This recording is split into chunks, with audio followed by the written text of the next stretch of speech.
The Island of the Dead is up for lease. What grim legends surround this small sliver of land near Venice?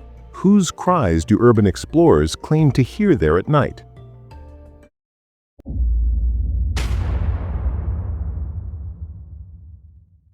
Two and a half hectares of land with 15 ghosts thrown in.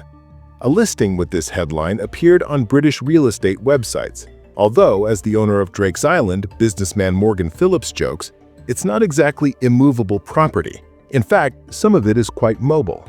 One of the ghosts resides right here. It walks back and forth at night. It's friendly as long as you don't startle it.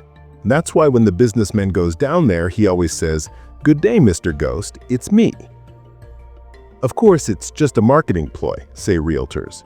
This is a way to attract buyers who love mysticism and believe that restless souls could choose to haunt a patch of land in the Plymouth Sound.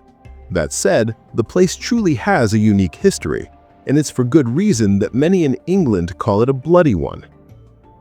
The first mention of the island off the southern coast of England dates back to 1135.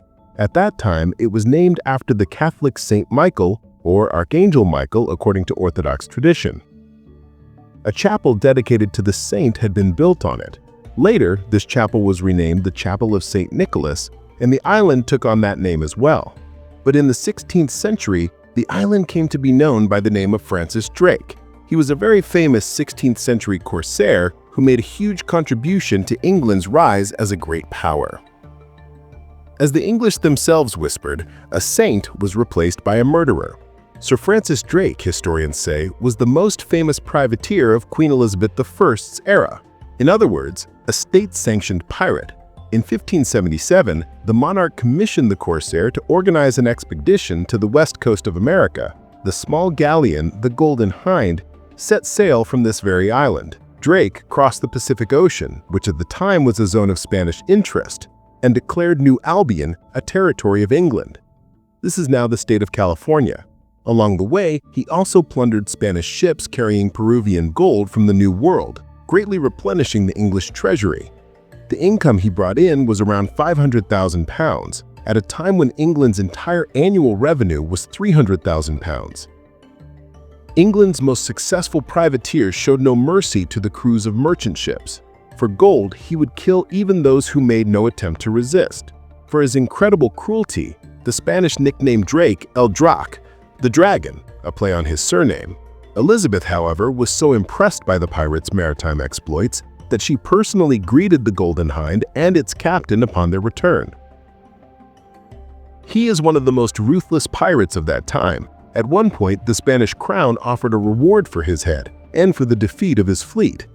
What's most interesting is that this is one of the first instances in history of a royal court knighting a criminal.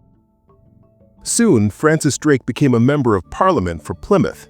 He transformed that very island and its chapel into a model fort for the British Crown. Barracks were built, cannons were placed along the perimeter, and the storehouses were filled with gunpowder. Drake said that weaklings had no place under his command, and soldiers serving in his fort could literally be drilled to death. And so the legend of the ghosts of tortured young men was born. They have supposedly roamed the island ever since. Truth be told, no one has ever seen them as the site was a restricted area for a long time. Until 1956, Drake's Island was under the purview and interest of England's War Office. But in 1956, the ministry declared that the island was no longer of interest as a military site, and in 1963, it was fully decommissioned. The Plymouth authorities converted the fort into a kind of adventure camp for troubled youths. Here, wards of British boarding schools could experience life on a deserted island, learn to row, and participate in sports competitions. But soon, the camp's management was accused of cruelty, with critics claiming that even for hardened delinquents, the conditions were too Spartan. It was then that Drake's Island was put up for auction for the first time.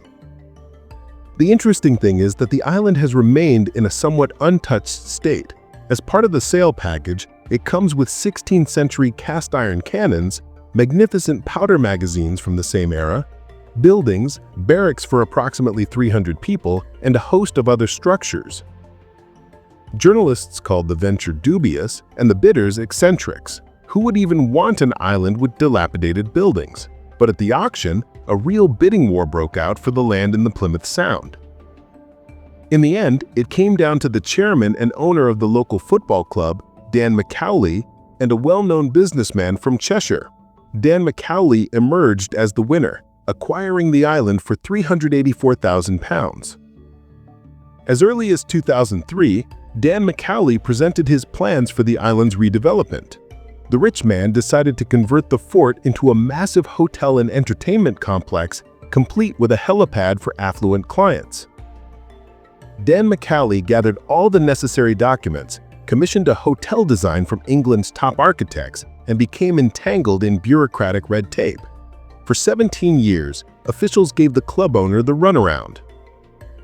In 2017, planning permission was granted for a hotel complex, which involved converting several of the barracks buildings.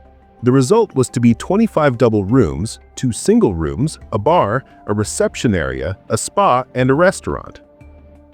In 2018, the owner decided to resell the island because he had apparently miscalculated the resources required and lost his enthusiasm for the project. Drake's Island was once again on the market. The owner asked for £6 million. The offer attracted the interest of the aforementioned businessman Morgan Phillips, the man who discovered dead souls here and even befriended them. But apparently, the relationship didn't work out, as the land of ghosts is up for sale once again. Mr. Phillips studied the plans, crunched the numbers, and realized he would have to invest around $32 to $33 million. He wouldn't see any profit from it, as the return on investment would take a very long time, so he decided to put the island up for sale, or to resell it to someone with more enthusiasm. To attract the attention of potential buyers, Morgan Phillips began telling stories about the ghosts, inventing names and even biographies for them. Historians are left shaking their heads. The businessman's fabrications fall apart under the most basic fact-checking. The Italian island of the dead, Poveglia, is another matter entirely. It needs no extra publicity. Located in the Venetian lagoon in northern Italy, tourists who come for gondola rides are strongly advised to keep their distance from the place. This is because in the 17th century, the island was used as a quarantine station for plague victims. Europe was struck by the plague, in this case the bubonic plague. The rulers of Venice decided that they would simply get rid of everything associated with it. "We have this island Poveglia, where no one lives," they reasoned. "We will take the corpses there, along with those who are sick and those we suspect of being sick." This means that caught up in this dragnet were people who had, pardon the expression, simply caught a cold but were thought to have the bubonic plague. They too were taken there and never allowed to leave. The island of the dead is a magnet for thrill seekers. Those looking to test their nerves regularly make their way into the abandoned hospital and try to explore its ancient cellars. Rumor has it that the cries of a child can be heard there at night. Places that are off limits, the forbidden fruit is always the sweetest, become shrouded in various beliefs and legends. One of the main beliefs about Poveglia is that it's haunted by the ghost of little Maria. She was a girl suspected of having the plague, taken from her parents and brought to the island. One of the legends says that you can still hear the cries of little Maria, who looks out at the city she was taken from, yearning to see her parents again.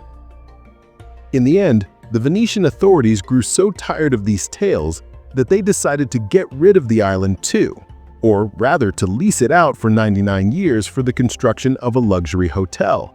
Perhaps this at least will be a way to dispel the island's sinister reputation. After all, there's even a saying in Italy, when an evil man dies, he wakes up on Poveglia.